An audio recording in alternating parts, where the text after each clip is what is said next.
In 1989, they brought Napoleon, Lincoln, and Socrates to the present for a history report.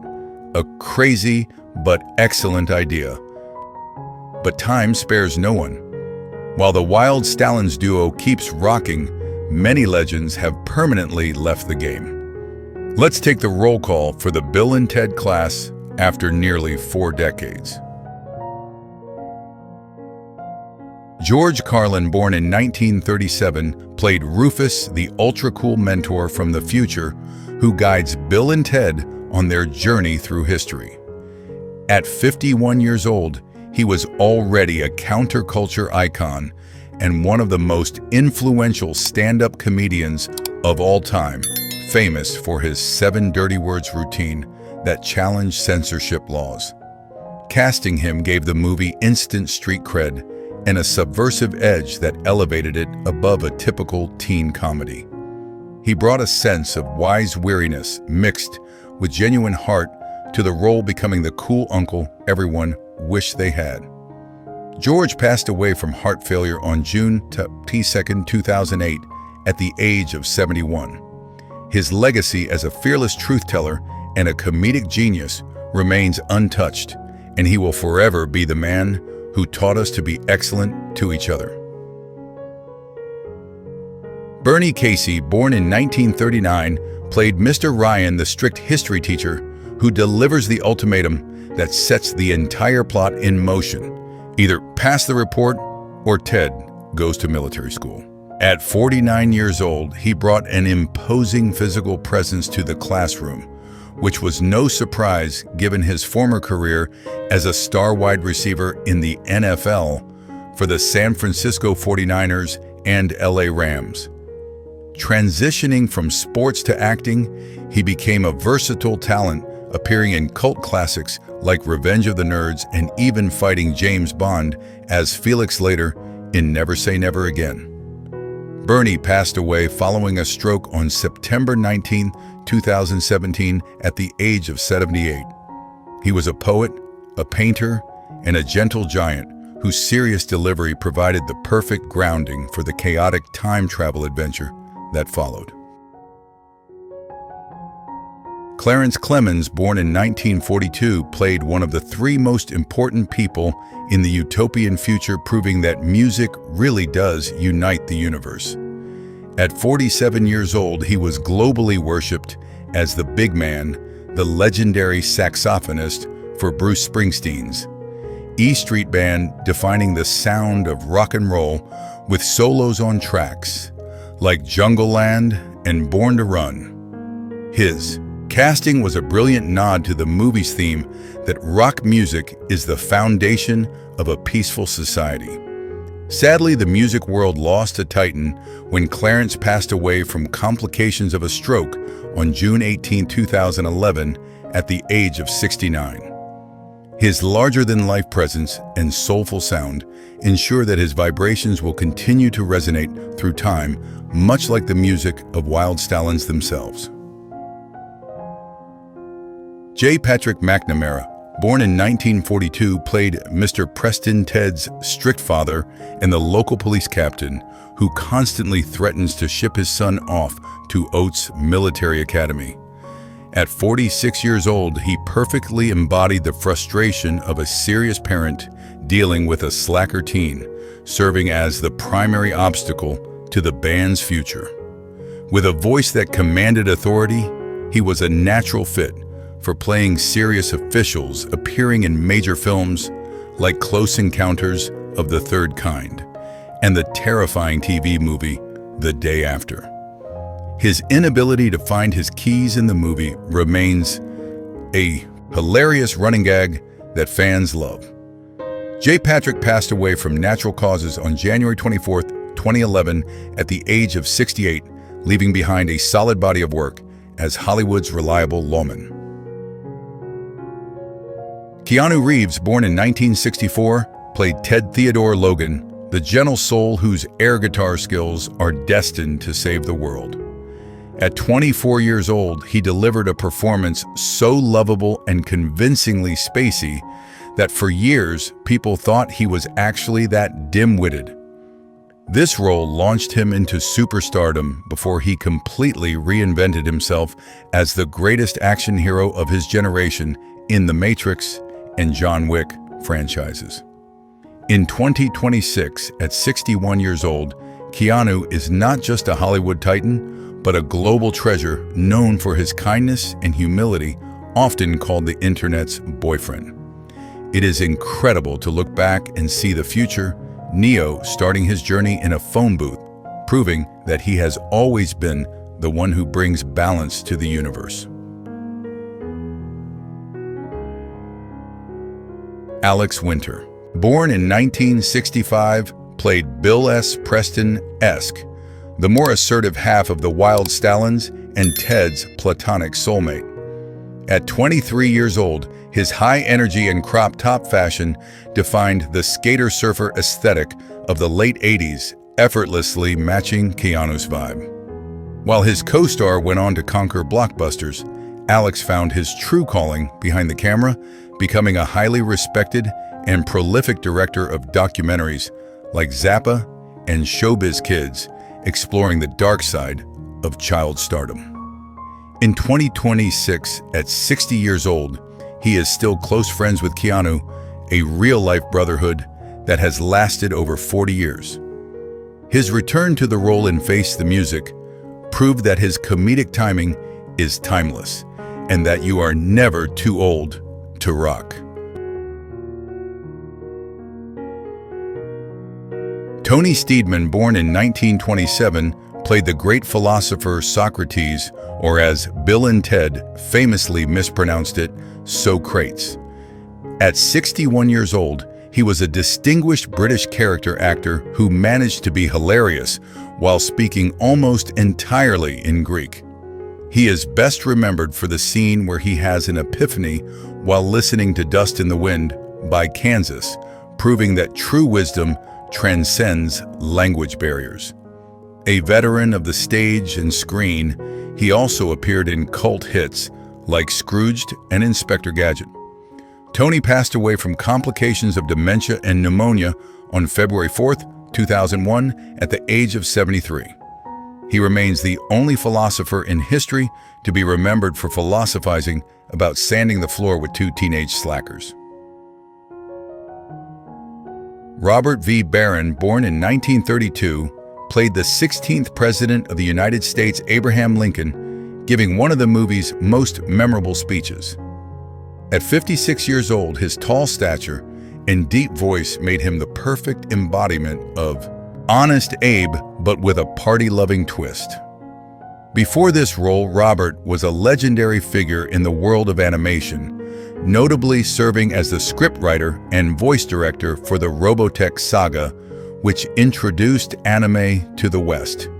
He delivered the film's ultimate mantra, "Be excellent to each other and party on dudes," which became the catchphrase for a generation. Robert passed away from natural causes on December 1st, 2000, at the age of 67, leaving behind a legacy that bridged American history with pop culture coolness. Rod Loomis, born in 1942, played the father of psychoanalysis Sigmund Freud, who finds himself helplessly psychoanalyzed by the chaotic, modern world. At 46 years old, he brought a hilarious level of befuddlement to the role, famously holding a corn dog at the mall and being called a geek by the girls he tried to pick up. A respected stage actor with a commanding presence, he also had memorable roles in Star Trek: The Next Generation and played the villainous Beast in the Beastmaster, demonstrating his wide range. Rod passed away from natural causes on November 29, 2004, at the age of 61. His performance reminds us that even the smartest minds in history can look completely ridiculous when taken out of their time and dropped into a San Dimas shopping mall. Clifford David, born in 1928, played the musical genius Ludwig van Beethoven, who discovers that he loves synthesizers more than symphonies. At 60 years old, he delivered a performance of manic energy, transforming the deaf composer into a rock star who hijacks a music store keyboard in one of the film's best scenes. Before jamming with Wild Stallions, Clifford was a serious actor who worked with legends like Laurence Olivier and appeared in The Exorcist 30, showing his dramatic range. He passed away from natural causes on November 28, 2017, at the age of 89. His portrayal gave Beethoven a second life in pop culture, turning a historical figure into a shredding keyboardist who finally found the loud sounds he had been hearing in his head all along.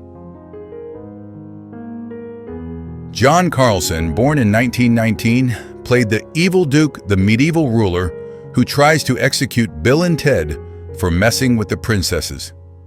At 69 years old, his menacing glare and delivery of the line put them in the Iron Maiden established the stakes for the historical danger the duo faced. A New Zealand-born actor with a prolific career in Italian cinema, he worked with directors like Fellini and appeared in comedic hits like Zoolander decades later. John passed away from natural causes on July 5, 2017, at the ripe old age of 97, just months before his co-star Clifford David. He was the classic archetype of the grumpy historical tyrant, providing the perfect villainous foil for the laid-back energy of the time travelers. Thierry Camilleri, born in 1949, played the French Emperor Napoleon Bonaparte, who arguably steals the entire movie with his fish-out-of-water antics. At 39 years old, he created comedy gold without speaking much, English famously enjoying the Ziggy Piggy ice cream challenge and cheating at bowling. His joy at the Waterloo Water Park remains one of the most iconic moments of the 80s, capturing the pure innocence of a dictator on vacation. In 2026, at 76 years old, Thierry is alive and well, still recognized by fans worldwide as the short French general who conquered San Dimas instead of Europe. He proved that sometimes the scariest figures in history just need a day at a water park to chill out and be excellent.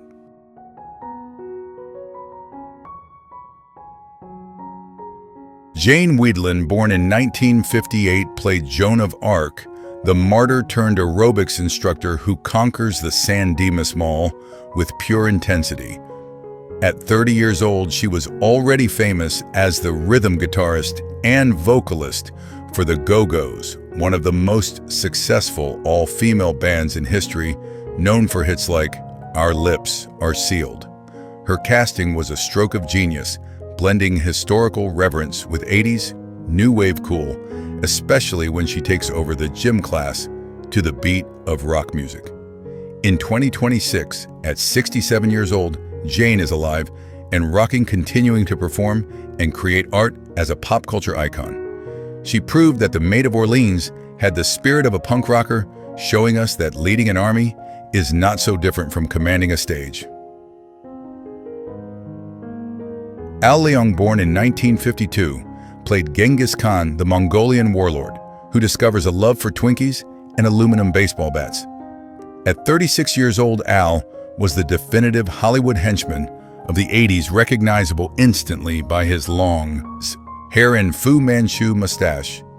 He famously fought action heroes in Die Hard, where he famously ate a chocolate bar, Lethal Weapon, and Big Trouble in Little China, usually meeting a violent end. But here, he got to show off his brilliant comedic timing. In 2026, at 73 years old, Al is alive and celebrated as a cult legend, having survived real-life battles with cancer and a stroke, proving he is tougher than any character he played.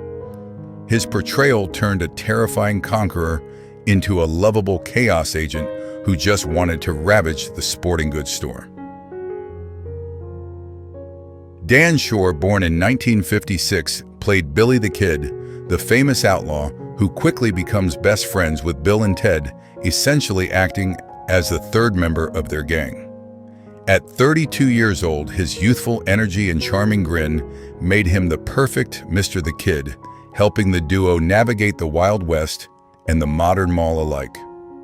Sci-fi fans also know him well as Rom from the cult classic Tron, cementing his status in 80s geek culture history alongside his time-traveling role. In 2026, at 69 years old, Dan is alive and active, working as a director and acting teacher, keeping the spirit of independent cinema alive. He remains the coolest cowboy to ever travel through time, proving that a good outlaw always watches your back when the history report is due. Hal Landon Jr., born in 1941, played Captain Logan Ted's incredibly strict father, who serves as the primary antagonist in Ted's life, constantly trying to crush his dreams. At 47 years old, his sharp features and authoritarian police uniform created a genuine sense of dread, representing the crushing weight of adult responsibility that threatened to end the band. He is famous for the line about shipping Ted off to Oates Military Academy, a threat that drives the entire plot. Hal is the only actor besides Alex and Keanu to appear in all three films of the trilogy, returning even in 2020's Face the Music to perform an acrobatic kick that defied his age. In 2026, at 84 years old, he is alive and well, a beloved character actor whose stern disapproval actually helped push Wild Stallions to greatness. Amy Stock, born in 1958, played Missy, the young and attractive stepmother to Bill, who becomes the subject of the movie's most enduring running gag. At 30 years old, she played the role with a sweet innocence that made the boys' discomfort even funnier, especially when they had to remind themselves to call her mom. The joke continued throughout the trilogy as she remarkably married into different generations of the Preston and Logan families, effectively becoming mom to everyone. Apart from her time-traveling family drama, Amy became an academic, earning a PhD and teaching theater, proving she is as smart as she is talented.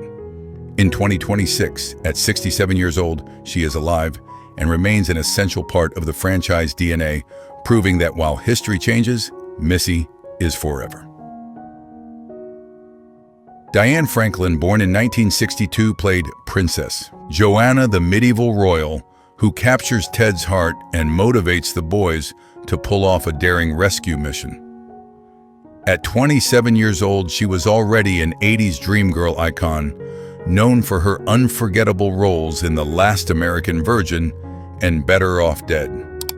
With her distinct curly hair and expressive eyes, she brought a spirited personality to what could have been a simple damsel in distress role, showing that she was ready to rock and roll with the future saviors of the world.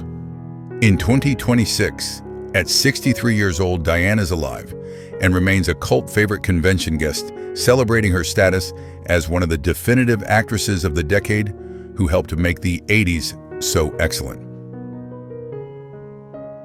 Kimberly Cates, born in 1969, played Princess Elizabeth, the younger sister who falls for Bill, and joins the band as a keyboardist and backup singer in the finale. At just 19 years old, she was one of the youngest members of the cast, perfectly capturing the youthful excitement of escaping a stuffy, arranged marriage for a life of adventure in San Dimas. While she started in front of the camera, Kimberly later transitioned into a powerhouse behind the scenes, becoming a successful film producer and running her own production company, Big Screen Entertainment Group. In 2026, at 56 years old, she is alive and thriving in the industry. Her journey from a medieval princess to a modern Hollywood executive is a true excellent adventure in itself. So the time travel journey has ended. The history report on the legends of 1989 is now complete. Though our guide Rufus is gone, his teaching remains true to us all. Be excellent to each other. Which historical figure impressed you the most? Napoleon, Socrates, or Lincoln? Let us know in the comments. Thanks for watching. And don't forget, party on, dudes. Goodbye.